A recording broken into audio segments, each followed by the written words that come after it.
باللہ من الشیطان الرجیم بسم اللہ الرحمن الرحیم۔ سورہ آل عمران آیت نمبر 115 اور 116 میں اللہ تعالیٰ فرماتے ہیں، بسم اللہ الرحمن الرحیم، وَمَا يَفْعَلُوا مِنْ خَيْرٍ فَلَنْ يَكْفُرُوهُ وَاللَّهُ عَلِيمٌ بِالْمُتَّقِينَ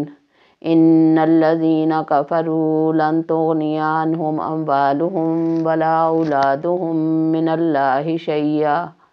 وَأُولَئِكَ أَصْحَابُ النَّارِ هُمْ فِيهَا خَالِدُونَ۔ صدق اللہ العظیم۔ وما اور جو، یفعلو وہ کریں گے، من خیرن من سے، خیرن بھلائی نیکی، فلن پس ہرگز نہیں، یکفرو اس کا انکار کیا جائے گا، اس کی ناقدری کی جائے گی، واللہ اور اللہ علیم جانتا ہے، بالمتقین پرہیزگاروں کو، متقیوں کو۔ ان الذین کفروا بے شک جن لوگوں نے کفر کیا، لن ہرگز نہیں، تغنیہ کام آئے گی انہم ان کے، اموالہم نہ ان کے مال، ولا اولادہم اور نہ ان کے اولاد، من اللہ کے سامنے، شیئا کچھ بھی۔ وَأُولَئِكَ اور یہی وہ لوگ ہیں، اصحاب الناری جو آگ والے ہیں، ہم وہ فیہا اس میں، خالدون ہمیشہ رہیں گے۔ اب یہاں پہ اللہ تعالیٰ نے ایک عام اصول بیان کیا ہے قرآن پاک میں، اس آیت میں۔ پیچھے سے سلسلہ جو مضمون چل رہا ہے وہ تو یہود و نصارہ کا ہے، اہل کتاب کے بارے میں ہے، لیکن اس آیت کو ہم اس سے عام حکم بھی لیا جا سکتا ہے۔ فرمایا کہ وَمَا يَفْعَلُوا مِنْ خَيْرٍ فَلَنْ يَكْفُرُوهُ جو بھی کوئی نیکی یا بھلائی کا کام کرے گا، وہ چاہے مسلمان ہے، چاہے نبی پاک صلی اللہ علیہ وسلم اور اسلام کے آنے سے پہلے کے یہود و نصارہ اہل کتاب ہیں، جو بھی نیکی کا کام کرے گا، اللہ تعالیٰ نے فرمایا کہ اس کی ناقدری نہیں کی جائے گی، اس کا انکار نہیں کیا جائے گا، کیونکہ اللہ تعالیٰ شاکر و علیم ہے، اللہ قدردان ہے، جاننے والا ہے۔ اور سورہ بنی اسرائیل میں اللہ تعالیٰ نے فرمایا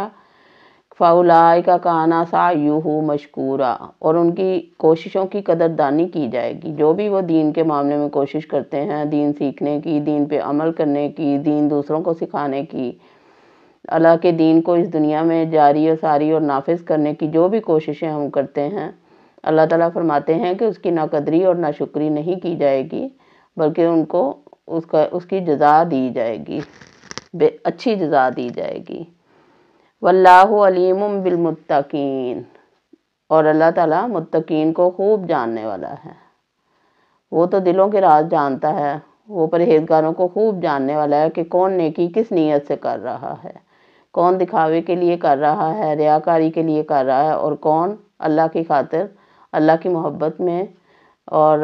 آخرت میں کامیاب ہونے کے نقطہ نظر سے نیکی کا کام کر رہا ہے، اور اپنے آپ کو اللہ کا بندہ اور غلام سمجھتے ہوئے اس کے حکموں کی تعمیل بجا لا رہا ہے، اس کے آگے سر تسلیم خم کیے ہوئے ہے، اور ہر وقت اس کی غلامی، اس کی بندگی میں لگا ہوا ہے۔ اللہ اس کو خوب جانتا ہے۔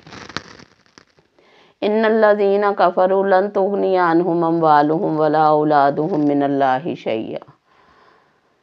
جو لوگ کافر ہیں یا جو اللہ کے احکامات کا انکار کرتے ہیں، مسلمان ہیں لیکن عملی طور پر وہ مسلمان نہیں ہیں، صرف عقیدے کے لحاظ سے مسلمان ہیں، اور اللہ تعالیٰ نے فرمایا کہ جن لوگوں نے انکار کیا اللہ کے حکموں کا یا ان کی آیات کا، اللہ تعالیٰ کی آیات کا، تو ان کی اولاد اور ان کے مال جس کی خاطر انہوں نے اللہ کی آیات کو پس پش چھوڑ دیا تھا، مال کمانے میں لگے رہے، نماز کا ٹائم نہیں ملا، اولاد کے کاموں میں مشغول رہے، کھلانے پلانے، نہلانے دھلانے، پڑھانے، لانے لے جانے، اور اللہ کے دین کے لیے ٹائم نہ نکالا، حتیٰ کہ فرض نماز کے لیے بھی ٹائم نہ نکالا، تو اللہ تعالیٰ فرماتے ہیں کہ یہ تو تمہارے کچھ کام نہیں آنے والے، نہ تمہارا مال اور نہ تمہاری اولاد، آخرت میں تمہارے کچھ کام نہیں آنے والا۔ آخرت میں کیا کام آئے گا؟ صرف انسان کی وہ کوشش جو اس نے خلوص نیت سے اللہ کے دین کو سیکھنے، اللہ کے دین کو اپنانے، اللہ کے دین کو پھیلانے میں صرف کی ہوگی۔ تو دن کے 24 گھنٹوں میں ہمیں جتنا اللہ تعالیٰ نے حکم دیا اس میں سے کم از کم بھی اگر ہم کریں تو نمازیں اپنی پوری رکھنی چاہیے، قرآن پاک کی تلاوت کرنی چاہیے نماز کے علاوہ بھی تھوڑی بہت۔ تو اللہ تعالیٰ کا ذکر بھی بہت ضروری ہے، وہ تو انسان کام کرتے ہوئے بھی ساتھ ساتھ کر سکتا ہے۔ اگر ہم اپنے دن کو 24 گھنٹوں کے دن کو 3 حصوں میں ڈیوائڈ کر لیتے ہیں تو 8 گھنٹے اگر ہم اپنے جاب کے لیے کمانے کے لیے رکھتے ہیں، 8 گھنٹے ہم اپنے 6-7-8 گھنٹے اپنے سونے کے لیے رکھتے ہیں، اور 7-8 گھنٹے ہم اپنے دنیاوی کاموں کے لیے، بچوں کے لیے اور رشتہ داروں کے لیے اور ملنے ملانے والوں کے لیے رکھتے ہیں، تو وہ ساری جو ہمارے کام ہیں دنیاوی کام بظاہر دنیاوی ہیں لیکن وہ اللہ کی عبادت میں شمار ہو جائیں گے۔ وہ کس طرح؟ اگر ہم اللہ اور رسول صلی اللہ علیہ وآلہ وسلم کے حکموں کے مطابق ان کاموں کو انجام دیں۔ ہمارا سونا ویسا سونا ہو جیسے نبی پاک صلی اللہ علیہ وسلم کا تھا، ہمارا اٹھنا بیٹھنا کھانا پینا ملنا جلنا ویسے ہو جیسے نبی پاک صلی اللہ علیہ وسلم کا تھا، ہماری عبادت کے اوقات جو ہیں وہ مقرر ہوں، چاہے نبی پاک صلی اللہ علیہ وسلم سے کم ہی ہوں لیکن ہوں ہر روز 5 نمازیں تو کم از کم پوری ہوں، تہجد اشراق اور نوافل وغیرہ اگر نہیں بھی کر سکتے کم از کم 5 نمازیں پوری ہوں، قرآن ہر روز کھلے اور ذکر ہر وقت کریں۔ اگر ہم کوئی کام اپنا دنیاوی ذکر کرتے ہوئے کرتے ہیں تو وہ ہمارا کام بھی عبادت شمار ہوتا ہے۔ اگر ہم رات کو ذکر کرتے ہوئے اللہ کا آیتیں پڑھتے ہوئے سو جاتے ہیں تو ساری رات فرشتہ ہمارے سرانے کھڑا ہمارے لیے دعائیں کرتا رہتا ہے۔ تو یہ اللہ تعالیٰ کی بڑی نعمتیں اور رحمتیں ہیں، ان سے ہمیں فائدہ اٹھانا چاہیے، اسے بالکل بھی پہلو تہی نہیں کرنی چاہیے، اور ہر وقت اس فکر میں رہنا چاہیے کہ ہم اپنے ہر لمحے کو کس طرح عبادت بنا سکتے ہیں۔ تو عبادت بنانے کا بڑا آسان طریقہ قرآن اور حدیث میں بتا دیا گیا ہے کہ اللہ کے حکموں کے مطابق گزارو، حلال روزی کماؤ، عبادت ہے، صدقہ ہے، اپنے بیوی بچوں پہ خرچ کرو، عبادت ہے، صدقہ ہے، ماں باپ پہ خرچ کرو، عبادت ہے، صدقہ ہے۔ اگر آپ فرض نمازیں تو ظاہر ہیں ہی انسان کے گناہوں کا ازالہ، تو اللہ تعالیٰ سے ہر وقت استغفار توبہ اور اپنے گناہوں کی بخشش مانگتے رہنا چاہیے، کیونکہ انسان جو ہے وہ خطا کار ہے، جانے انجانے میں کوئی نہ کوئی گناہ سرزد ہو جاتا ہے، تو صغیرہ گناہوں سے بھی بچنا چاہیے اور اس سے بھی اللہ تعالیٰ سے معافی ہر وقت مانگنی چاہیے۔ اس لیے آپ صلی اللہ علیہ وسلم نے فرمایا کہ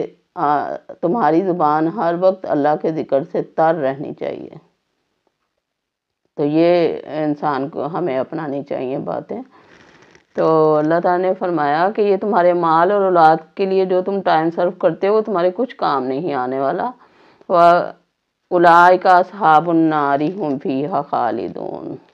جو لوگ دنیا میں صرف اپنا مال کمانے میں ٹائم خرچ کرتے ہیں اور اپنی اولاد کے ساتھ ٹائم سپینڈ کرتے ہیں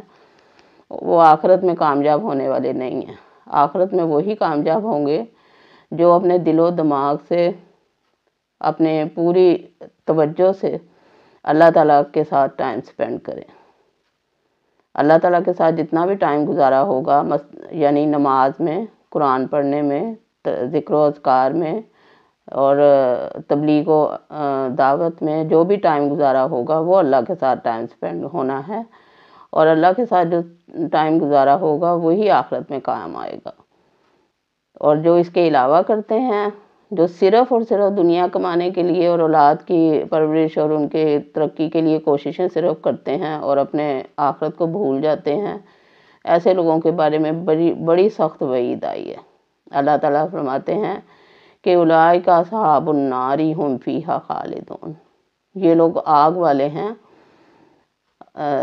آگ کے ساتھی ہیں اور ہمیشہ اسی میں رہیں گے، نعوذ باللہ۔ اللہ تعالیٰ تمام مسلمانوں کو